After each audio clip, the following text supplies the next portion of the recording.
Hello friends, welcome to BPT वाली पढ़ाई। सो आज हम इस वीडियो में हम पढ़ने जा रहे हैं स्टेट्स ऑफ मैटर में के बारे में कि three different types of states of matter होते हैं।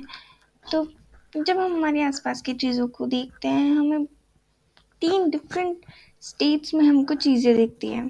अब वो तीन डिफरेंट स्टेट्स क्या हैं? Solid state, liquid state and gaseous state. So let's first talk about solid state. Solids have fixed or definite shape, distinct boundaries, and fixed volumes. They have negligible compressibility. Solids में fixed और definite shape होता है, यानी कि उनका shape fixed रहता है। Liquid की तरह नहीं होते हैं कि उनको जिस जार में डाला जाए उसके शेप के हिसाब से वो अपना शेप कन्वर्ट कर लेते हैं। सॉलिड्स को अगर आप जार में रखो या बाउल में रखो, उनका शेप एज इट इज़ वैसा ही रहेगा, just like sugar and salt. ये हम ये बोल सकते हैं उनका पार्टिकल्स बहुत स्मॉल रहता है, बट हम अगर उसको जार में डालेंगे तो उसका पार्टिकल्स भी इस पार्टिकल्स की तरह सेम ही रहेगा। दे हैव निग्लिबल कॉम्प्रेसिबिलिटी, यानी कि आप उनको कॉम्प्रेस नहीं कर सकते हो। आप बहुत ज़्यादा फोर्स लगाओगे देन इट में, बट वो कॉम्प्रेस नहीं हो सकता। फिक्स्ड वॉल्यूम, उसकी फिक्स्ड वॉल्यूम होती है। Distinct boundaries, just like this is a boundary, इसकी बाउंड्री क्या है, इसकी बाउंड्री ये है, इसकी बाउंड्री ये है। Okay, so they have negative compressibility. Now let's come to another. Solids have a tendency to maintain their shape when subject to outside force.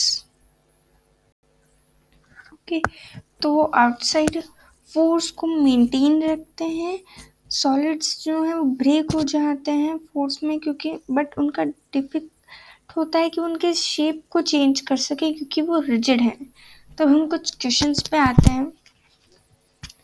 What about a rubber band? Can it change its shape on stretching? Is it a solid? Rubber band के बारे में क्या है कि वो अपना shape बदल लेता है ऑन स्ट्रेचिंग। क्या ये सॉलिड है? तो हम आंसर पे आते हैं। तो ऐसा ही रबर बैंड हमारा रहता है। तो जब हम उसको फोर्स लगाते खींचते हैं तो वो रबर बैंड ऐसा हो जाता है, यानी कि उसने अपना शेप बदला। Okay, now a rubber band changes shape under force and regains the same shape when the force is removed. यानी कि ऐसा था, तो जब हम फोर्स को रिमूव करेंगे तो ये फिर से इसी शेप में वापस आ जाएगा। If excessive force is applied, it breaks. अगर excessive force लगता है then it may break. Okay. So let's come to second question. What about salt and sugar when kept in different jars? This takes the shape of the jar. Are they solid? Salt and sugar के बारे में बताइए। जब हम उसको different jars में रखते हैं तो क्या वो शेप ऑफ द जार, जो जार का शेप होता है उस वो अपना शेप ले लेते हैं? Are they solid? क्या वो सॉलिड हैं? So the shape of each individual sugar or salt crystal remains fixed whether we take it in our hand, put it in a plate or in a jar.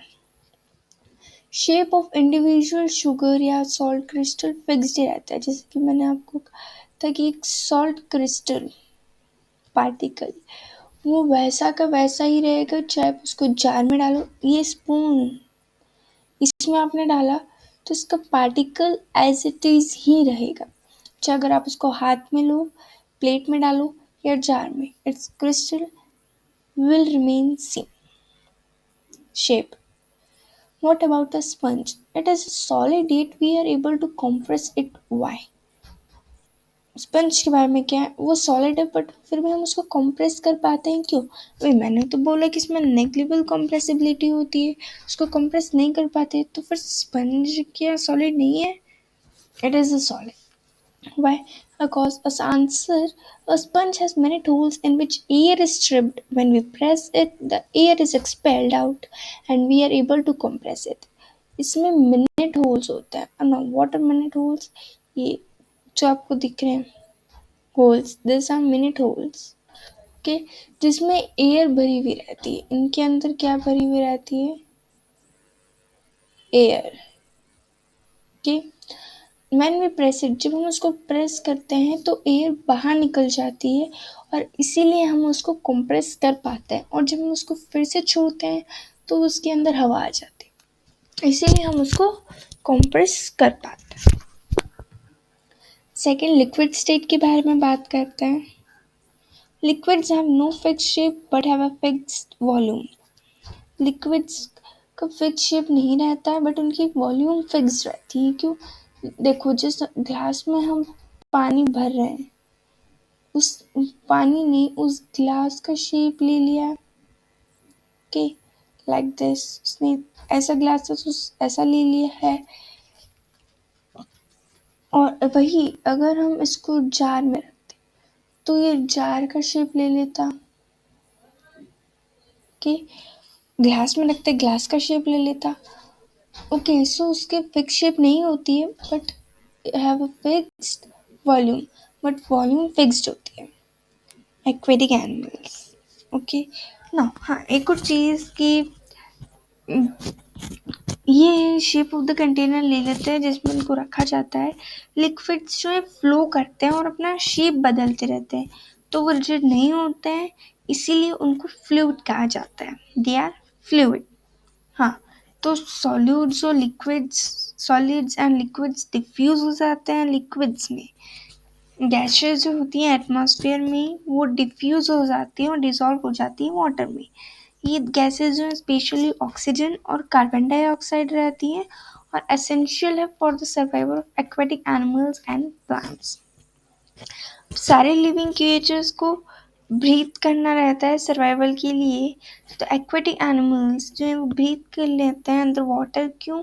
क्योंकि पानी में oxygen जो है वो dissolve रहता है, presence रहती है उसकी. इसीलिए हम कंक्लूड ये कर सकते हैं कि सॉलिड्स, लिक्विड और गैसेस डिसॉल्व हो जाता है लिक्विड्स में. तो रेट ऑफ डिफ्यूजन जो है लिक्विड्स में वो हायर है सॉलिड से. क्यों? क्योंकि फैक्ट है कि लिक्विड स्टेट पार्टिकल जो है फ्रीली मूव करते हैं, ग्रेटर स्पेस होती है एक दूसरे पार्टिकल के बीच में as compare to particles in the solid state. ना अब लिक्विड स्टेट में पार्टिकल्स ऐसे रहते हैं, वायलिन अगर हम सॉलिड की बात करें तो इसमें इतने पास पास रहते हैं. Okay, now so have a greater space. Now third, let's come to the last state, that is gaseous state.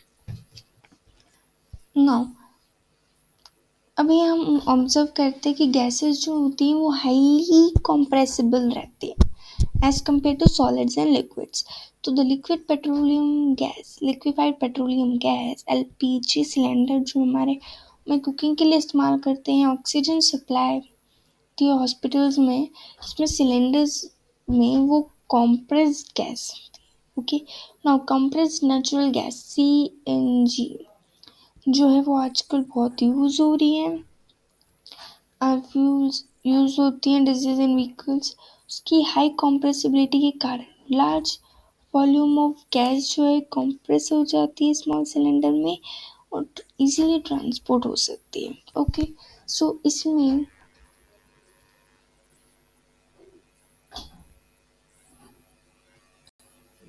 large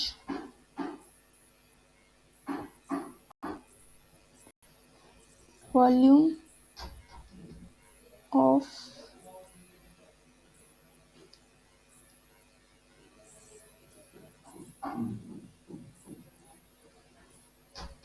gas.